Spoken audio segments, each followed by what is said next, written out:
ترتیب الکلام. ایک مسلمان جب زبان کھولے تو اس کی زبان سے نکلنے والے کلمات پاکیزہ ہوں.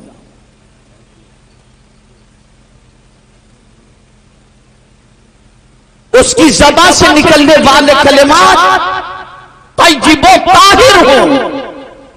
اس لیے کہ پاکیزہ کلمات جب زبان سے نکلتے ہیں تو وہ دل پر اثر کرتے ہیں، اور جب کوئی اچھی بات کرتا ہے تو اس اچھی بات کرنے والے کی محبت سامنے والے کے دل میں اللہ پیدا کر دیتا ہے. اس کو میں مثال کے ذریعے سمجھاؤں تو آپ اچھی طرح سے سمجھ سکیں گے. ایک دکان کی بڑی مہربانی سے آپ چپ رہیں گے تو بڑی نواز آپ نہ چلاؤ. ایک مرتبہ درود شریف پڑھ. خدا کے لیے چپ ہو جاؤ، سب مت بولو، چپ بیٹھو. اللہم صلی علی سیدنا و مولانا محمد معدن الجود والکرم وآلہ وصحابہ وبارک وسلم. محفل خراب ہوگی، سارا گناہ آپ کے سر پر ہے. دیکھیے بچے لوگ بیچارے کیا شور شرابہ کر رہے ہیں. لا حول ولا قوت. آپ نہ چلاؤ بابا، بابا نہ چلاؤ، بس چپ ہو جاؤ، چپ ہو جاؤ، خاموشی سے سنو. شیطان نہیں چاہتا کہ کوئی اچھی بات آپ کے کان تک پہنچے، اور جو شرارت کرے گا شیطان کو سپورٹ کرنے کے مترادف ہوگا. خاموشی سے سماعت فرمائیں. عرض یہ کر رہا تھا اچھی بات کا اثر. آپ کسی دکان پر سامان خریدنے کے لیے گئے، آپ نے ایک پیس نکلوایا، نہیں یار یہ اچھا نہیں ہے، دوسرا بتاؤ.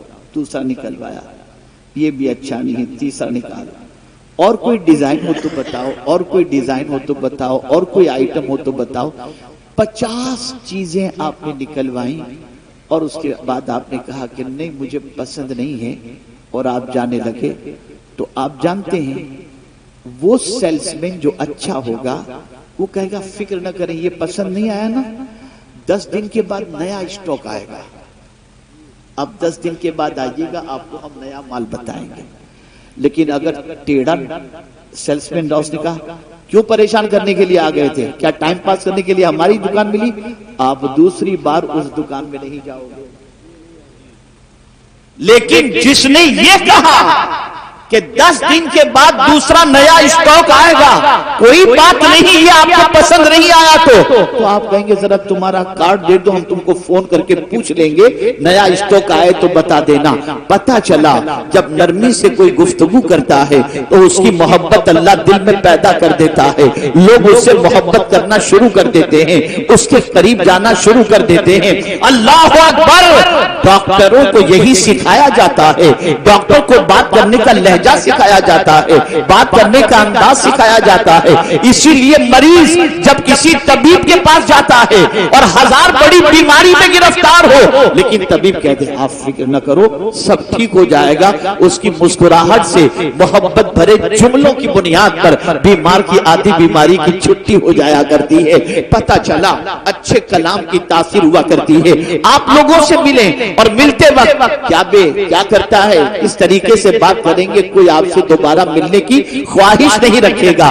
لیکن آپ ملیں گے، کب آئے، کیسے ہیں، گھر والے کیسے ہیں، تو ملاقات کی تمنا پیدا ہوگی. یا رسول اللہ آپ کی عظمتوں پر قربان، ایسا ڈھنگ ہمیں سکھا دیا کہ دنیا ہم سے نفرت نہیں، ہم سے محبت کرے. لیکن ہم ہی کم نصیب ہیں کہ آپ کے طریقے کو چھوڑ کر نفس اور شیطان کی اکساہٹوں کے شکار بن گئے.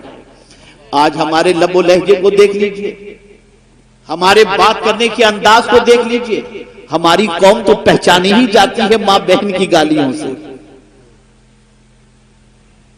بات کرنے کی تمیز نہیں، بات کرنے کا لہجہ نہیں، بات کرنے کا انداز نہیں، بات کرنے کا سلیقہ نہیں، کوئی چیز بھی نہیں. اور ہم اپنے آپ کو مسلمان کہتے ہیں. اے اللہ کے رسول صلی اللہ تعالی علیہ وسلم کے پیارے دیوانوں، اگر ہم قرآن کا مطالعہ کریں تو قرآن ہمیں بتاتا ہے کس سے کیسے بات کرنی چاہیے. قرآن اس کا طریقہ ہمیں بتاتا ہے. آئیے سب سے پہلے جنرل انسانوں سے بات کرنے کے حوالے سے قرآن کیا کہتا ہے. تو قرآن کہتا ہے وَقُولُوا لِلنَّاسِ حسنا، لوگوں سے اچھی بات کہو. اللہ اکبر. جب بھی بات کرو تو اچھی طریقے سے بات کرو، جب بھی بات کرو تو اچھے الفاظ استعمال کیا کرو، اچھے لفظوں کا انتخاب کیا کرو۔ لوگ کہتے ہیں لفظوں کا کیا، جو چاہو بول دو، نہیں نہیں، لفظوں کی طاقت ہوتی ہے، لفظوں کی قوت ہوتی ہے، الفاظ بڑے معنی رکھتے ہیں، الفاظ کی بڑی طاقت ہوتی ہے۔ میرے پیارے آقا صلی اللہ علیہ وسلم کے پیارے دیوانوں، کفر کی وادیوں کے اندر پوری زندگی گزارنے والا شخص اگر زندگی کی آخری سانس کے وقت کلمہ طیبہ پڑھ لے، ایک کلمے کی بنیاد پر زندگی کے کفر کے سارے گناہ اللہ معاف فرما دیتا ہے اور وہ جنت کا حقدار بن جاتا ہے۔ ایک کلمے کی بنیاد پر جو اس نے زبان سے ادا کیا، اس کا کفر بھی مٹا اور اس کے گناہ بھی مٹ گئے، اور 60 سال شادی کی زندگی کے گزر چکے ہیں اور بڑی اچھی زندگی گزر رہی ہے، لیکن اگر غصے میں آنے کے بعد شوہر نے صرف 3 لفظ اپنی بیوی کو کہہ دیے، طلاق طلاق طلاق، تو زندگی کے لیے وہ حرام ہو جایا کرتی ہے۔ پتہ چلا لفظوں کو معمولی نہ سمجھو، زبان سے نکلنے والے الفاظ کو ہلکا نہ سمجھو، الفاظ کی بڑی قیمت ہوتی ہے۔ اگر یہ قیمت نہ ہوگی تو کبھی بخاری شریف کی آخری حدیث کے اندر یہ کلمہ آتا کہ کلمتان خفیفتان، اللہ کلمتان حبیبتان الی الرحمن، خفیفتان علی اللسان، ثقیلتان علی المیزان۔ آپ ذرا سوچو تو صحیح، سبحان اللہ و بحمدہ سبحان اللہ العظیم اگر کوئی پڑھ لے تو یہ کلمات ایسے ہیں جو رحمان کو محبوب ہیں، میزان پر وزنی ہیں، زبان پر ہلکے ہیں۔ پتہ چلا کلمات کی طاقت ہوتی ہے، الفاظ کی طاقت ہوتی ہے۔ قرآن کہتا ہے ما یلفظ من قول الا لدیہ رقیب عتید، ہر لفظ ہمارا نوٹ کیا جاتا ہے، ہر لفظ ہمارا لکھا جاتا ہے، ہر لفظ ہمارا محفوظ کیا جاتا ہے۔ میرے پیارے آقا صلی اللہ علیہ وسلم کے پیارے دیوانوں، آپ ذرا دیکھیں، جنرل انسانوں سے بات کرنی ہو تو قرآن کہتا ہے وَقُولُ لِلنَّاسِ حُسْنًا، لوگوں سے اچھی بات کہو، اور خود حضور سے فرمایا وَقُلْ لِعِبَادِي يَقُولُ الَّذِي هِيَ أَحْسَنُ، میرے محبوب میرے بندوں سے کہہ دو جب بھی بولیں تو اچھی بات بولیں،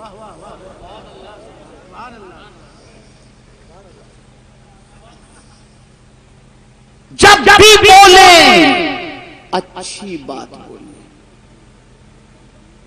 اللہ اکبر، حیرت و تعجب کی بات ہے، جس قوم سے لوگ بولنا سیکھتے تھے آج اس قوم کی بولی کی وجہ سے لوگ اس سے نفرت کرتے ہیں۔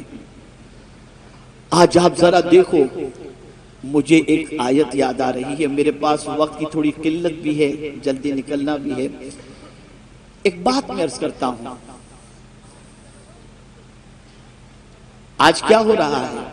فحاشی پھیل رہی ہے نا، بدکرداری پھیل رہی ہے، برائی پھیل رہی ہے، اور اس طرح سے پھیل رہی ہے کہ العیاذ باللہ باپ بھی فحاشی میں گرفتار، ماں بھی، بیٹا بھی، بیٹی بھی، الا ماشاءاللہ۔ آپ کہیں گے ماں باپ، باپ بیٹا، بھائی بہن، بیٹی، سب، جی ہاں صاحب۔ سیریل دیکھنے کے لیے جب بیٹھتے ہیں کون سے ایسے مناظر ہوتے ہیں جو اچھے ہوں؟ ماں بھی دیکھ رہی ہے، بیٹی بھی دیکھ رہی ہے، بیٹا بھی دیکھ رہا ہے، بہو بھی دیکھ رہی ہے۔ جس کا تذکرہ کرنا باپ کے سامنے بیٹے کے لیے حجاب اور شرمندگی ہوتی تھی، آج وہی چیز سب مل کر کے بیٹھ رہے ہیں، مل کر کے بیٹھ کر کے دیکھ رہے ہیں۔ یہ ساری چیزیں ہو رہی ہیں۔ اب جانتے ہیں دور جاہلیت میں کیا ہوتا ہے اس فحاشی کے سلسلے میں؟ اللہ اکبر، جب اس دور کے اندر لوگوں سے کہا جاتا کہ فحش کام نہ کرو، یہ بے حیائی ہے، بے حیائی سے بچو، فحاشی سے بچو، تو قرآن کہتا ہے کہ جو انہوں نے کہا تھا میرے وہ بھائی جو باپ بن چکے ہیں یا مستقبل میں شادی کے بعد باپ بننے والے ہیں، قرآن کی اس آیت کو پیش نظر رکھیں۔ والذین اذا فعلوا فاحشہ قالوا وجدنا علیہ آباءنا واللہ امرنا بها قل ان اللہ لا یأمر بالفحشاء۔ آپ جانتے ہیں جب بے حیائی کرنے والوں سے کہا گیا کہ تم کیا کر رہے ہو، یہ بے حیائی ہے، تو جواب میں وہ بچے کیا کہتے تھے معلوم ہے؟ قالوا وجدنا علیہ آبانا، ہم نے ہمارے ماں باپ کو ایسا ہی دیکھا۔ آج کا باپ اگر بیٹے کے سامنے بے حیائی کرے، آج کی ماں بیٹے کے ساتھ بیٹھ کر گندی پکچر دیکھے یا سیریل دیکھے اور اس کے بعد بچے کو بے حیائی سے روکنے کے لیے جب کہے گی، تو قرآن نے پہلے ہی کہہ دیا کہ دور جاہلیت میں جو کہا جاتا تھا آج کا بیٹا وہی کہے گا۔ مجھے یاد ہے میرے ایک دوست نے مجھ سے کہا میرے بیٹا آؤٹ آف ٹریک جا رہا ہے، حضرت ذرا اسے سمجھائیے۔ میں نے کوشش کی اور میں نے سمجھانے کی بھرپور محنت کی۔ کچھ دنوں کے بعد آپ جانتے ہیں میرے دوست نے مجھ سے کہا حضرت اب اس کو مت سمجھائیے گا، چھوڑ دیجئے اس کے حال پر۔ میں نے کہا کیوں، کیا ہوا، کسی دن اللہ توفیق دے دے گا؟ کہا نہیں، ایک دن میں اپنے بیٹے سے کہا بیٹا تو جو کر رہا ہے وہ صحیح نہیں ہے۔